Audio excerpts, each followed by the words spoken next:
গল্পের নাম বন্ধুত্ব যতই গভীর হোক না কেন। মেদিনীপুর জেলার এক গ্রাম বাহিরচর। চারদিক জঙ্গল, ধানক্ষেত আর পাকা রাস্তা ধরে সপ্তাহে মাত্র দুদিন বাস আসে। এই গ্রামেরই ছেলে শ্যামল মণ্ডল।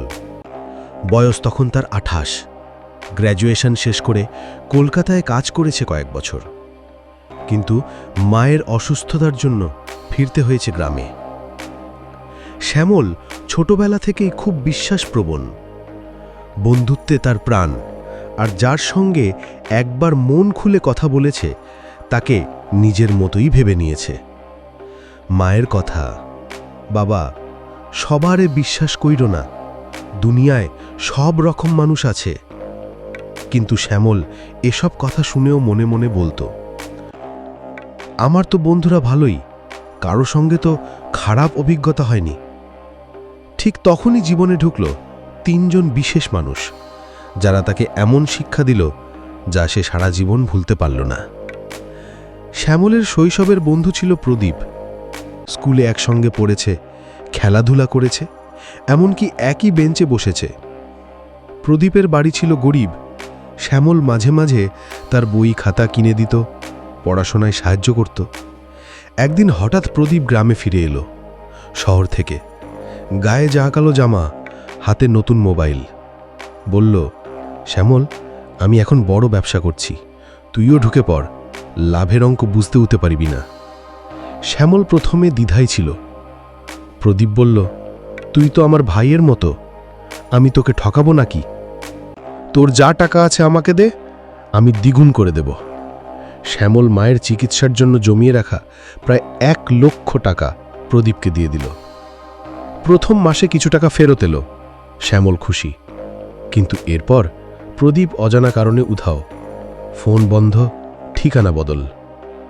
তখন শ্যামল বুঝল, লোভী বন্ধু কখনোই বন্ধু নয়। তারা সুযোগ পেলেই সবচেয়ে গভীর বন্ধুত্বকে ব্যবহার করে নিজের স্বার্থ মেটায়। প্রদীপের ঘটনায় শ্যামল কিছুটা ভেঙে পড়েছিল, কিন্তু তখনও সে মানুষের ওপর বিশ্বাস হারায়নি। এইবার তার জীবনে ঢুকল বিকাশ, পাশের গ্রামের ছেলেটা। বিকাশ দেখতে সুদর্শন, মিষ্টি কথা বলে, আর শ্যামলের সাথে সব জায়গায় ঘুরে বেড়ায়। শ্যামল গ্রামের স্কুলে শিক্ষকতার চাকরি পেয়ে গেলে বিকাশ প্রথমে খুব খুশি হল, কিন্তু ধীরে ধীরে অদ্ভুত পরিবর্তন দেখা গেল। গ্রামের লোকের কাছে বিকাশ বলা শুরু করল যে শ্যামল নাকি নকল সার্টিফিকেট দিয়ে চাকরি পেয়েছে, শ্যামল নাকি মেয়েদের সঙ্গে অবৈধ সম্পর্ক রাখে। শ্যামল বুঝতে পারছিল না এত ঘনিষ্ঠ বন্ধু কেন এমন করছে। পরে জানতে পারল, বিকাশ নিজে সেই চাকরির জন্য চেষ্টা করেছিল, পায়নি, তাই হিংসায় তাকে নিচে নামানোর চেষ্টা করছে। এখানে শ্যামল শিখল, হিংসুক বন্ধু আপনার সফলতা সহ্য করতে পারে না, আর সুযোগ পেলেই আপনার সম্মান নষ্ট করার চেষ্টা করবে। প্রদীপ আর বিকাশের পর শ্যামল একদিন পরিচিত হলো তপনের সঙ্গে। তপন দেখতে হাসি খুশি, বিপদে সাহায্য করতে এগিয়ে আসে, এমনকি মায়ের অসুস্থতার সময় হাসপাতালে গিয়ে পাশে থেকেছে। কিন্তু তপনের একটাই সমস্যা, তার সব সম্পর্কই প্রয়োজন দিয়ে শুরু হয় আর শেষও হয় প্রয়োজন ফুরালেই। যেমন শ্যামলের শিক্ষকতার পদ ব্যবহার করে তপন তার ভাইকে স্কুলে ভর্তি করালো। এরপর সরকারি সাহায্যের জন্য শ্যামলকে দিয়ে আবেদন করালো।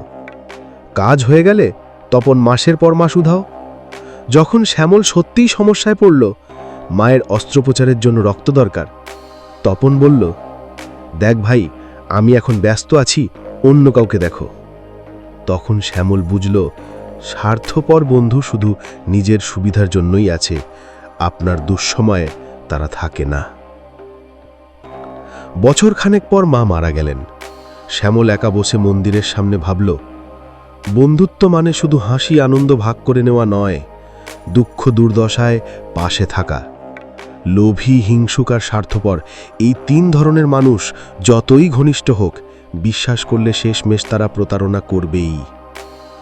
তারপর থেকে শ্যামল মানুষের সঙ্গে মেশে, কিন্তু অন্ধভাবে বিশ্বাস করে না। সে শিখেছে বন্ধুত্বর হৃদয়ের বন্ধন, কিন্তু বেছে নিতে জানতে হয়। এই ছিল আজকের আধ্যাত্মিক কাহিনী। আপনাদের এই গল্পটা যদি ভালো লেগে থাকে, লাইক, কমেন্ট, শেয়ার, সাবস্ক্রাইব অবশ্যই করবেন। পুরো গল্পটা দেখার জন্য ধন্যবাদ।